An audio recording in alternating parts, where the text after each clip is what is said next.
je voulais rebondir sur ce que vous disiez, Renaud, hein. Je suis aussi un grand admirateur d'Edgar Morin, qui est quelqu'un de très bien. Et puis alors, quand vous le voyez à 103 ans, là, actuellement, il est pétillant. Enfin, c'est pas possible, quoi. Et ça me fait penser aussi au philosophe Foucault, quand il parlait des hétérotopies, et qu'on excluait les gens avant, par exemple, dans les asiles. Et ça m'a fait énormément réfléchir parce que je sais qu'on est, alors on est tous différents, mais on est tous riches. Quand on voit le nombre de fous, hein, comme on dit, hein, qui sont des génies, des artistes, et on a tous quelque chose à apporter aux autres. Et nous, les souffrants, enfin, oui, j'ai l'impression aussi qu'à un moment donné, quelque part, on va un peu plus loin et on relativise dans la souffrance. Et je pense que ça peut aider énormément les gens qui sont, entre guillemets, normaux et qui sont des fois empêtrés dans leur journalier en essayant de prendre du recul. Vraiment, ça, je suis très attaché à ça. Et enfin, j'ai trop de choses à dire. Oui, et je voulais rebondir aussi sur les ARS et les projets territoriaux de santé mentale.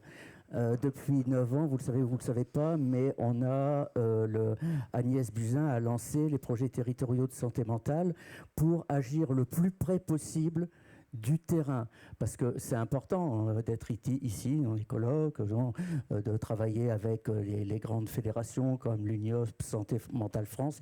Par exemple, il ne faut pas s'en priver pour faire des plaidoyers, mais il me semble que l'essentiel du travail se fait dans le terrain. Et nous, comme on a la chance d'avoir un certain nombre de groupes de parole en province, on essaye de prendre contact avec tous les partenaires locaux dans le cadre des actions qui seraient financées par les ARS, les actions des projets territoriaux de santé mentale. Et je pense que c'est là, avec aussi les acteurs, les personnes concernées, mais aussi les acteurs sociaux, on peut en parler, et pas que les soignants, les acteurs sociaux, les éducateurs, etc. C'est là qu'il y a beaucoup de choses à faire et qu'on va progresser sur les terrains aussi en déstigmatisant et en faisant en sorte que localement il y ait énormément d'échanges et de richesses d'échanges entre nous, les personnes souffrantes et les autres. Parce que des fois, à l'AFTOC, j'entends dire oui, mais bon, on nous prend pour des fous. Oui, mais je suis bon, et après ? De toute façon, on est toujours le fou de quelqu'un. Alors non, les personnes, pour nous, les personnes qui sont schizophrènes, qui sont des citoyens à part entière, des gens qui ont beaucoup à apporter aussi. Je dis des schizophrènes comme je dirais autre chose, mais parce que des fois, chez les toqués, on dit oui, mais nous, on n'est pas fous. Arrêtez de dire ça m'énerve, quoi. On est toujours on est d'abord et avant tout des êtres humains et des citoyens à part entière. Voilà, tous. Oui, je disais au Renaud, ta phrase sur le zeugma, le pont, ça m'a fait penser à une phrase de Newton qui disait l'homme construit trop de murs et pas assez de ponts. Ça aussi, ça rejoint à ce que tu disais. Et ça fait écho à un philosophe que j'aime beaucoup, Nietzsche. Quand tu parlais d'accepter sa vulnérabilité, accepter qu'on peut pas, qu'il y a des choses qu'on peut pas rétablir, accepter en quelque sorte son destin, sa différence, sa fragilité, ça me fait penser à ce que Nietzsche appelle l'amor fati, l'amour de son destin. Ça aussi, ça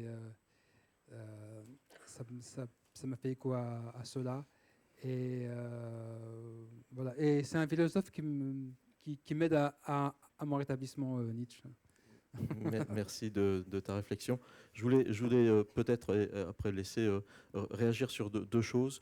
La première chose, c'est qu'effectivement, les projets territoriaux de santé mentale sont une expérience hyper importante. Je préside aussi le conseil territorial de santé du Val d'Oise. On a eu, comme dans pas mal de départements, une mobilisation absolument remarquable autour du projet régional, du projet territorial de santé mentale.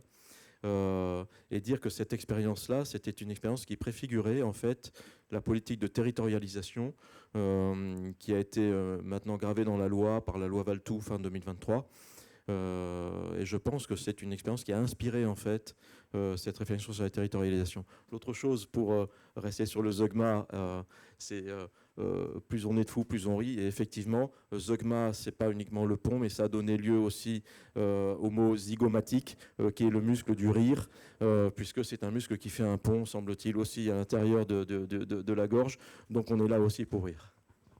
C'est vrai que c'est bien beau les citations de philosophes, etc. Mais là, on a vraiment besoin de vous en ce moment, parce que vous disiez tout à l'heure que les choses sont parfois complexes à comprendre.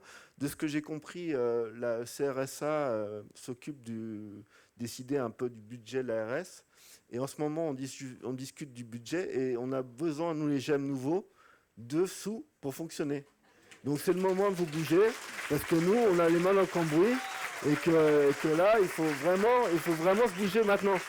Nous, on a même écrit au ministre du Travail, qui est l'ancienne députée du 17e, en se disant, tiens, on a quelqu'un qui est proche du gouvernement pour avoir des sous. Franchement, les GEM sauvent des hospitalisations. C'est vrai, on est dans le main dans le cambouis. Vous parlez tout à l'heure du PTSM. Là, je crois que le coordinateur du PTSM d'Île-de-France vient d'être nommé dans la salle, normalement, donc on va pouvoir discuter avec lui. Et il est bienvenu, et enfin que ça a bougé, parce que ça fait longtemps qu'on est en point mort, on va dire. Et enfin, même s'il y a des autres gens qui ont essayé de faire bouger les choses, bon voilà. Et juste, si j'ai bien compris, vous avez fait un groupe avec l'ARS. Et je voulais savoir si dans ce groupe, il y a des usagers de la santé psy, des personnes concernées qui font partie du groupe. Le principe de la démocratie en santé, c'est d'aller chercher en fait une représentation de toute la diversité des personnes concernées. Donc on a effectivement aussi des personnes qui sont touchées par des troubles psychiques ou de santé mentale. Et sur le budget, alors malheureusement, comme je disais tout à l'heure, la CRSA peut être un peu je suis peut-être un roi sans royaume, mais c'est qu'on n'a pas beaucoup de moyens, sinon l'addition de nos bonnes volontés. Et nous sommes aux côtés de l'ARS, mais ce n'est pas nous qui décidons du budget de l'ARS, loin de là. Mais par contre, je pense qu'il y a des personnes qui suivent à distance de l'ARS le forum rétablissement, et notamment Nicolas, si tu m'entends, tu as probablement entendu que donc il y a des GEM qui ont besoin d'argent et que ça coûte pas très cher un GEM. Et c'est bien utile, notamment si on veut mettre la santé mentale comme priorité dans le PRS. Voilà. Merci à tous les quatre. Merci beaucoup.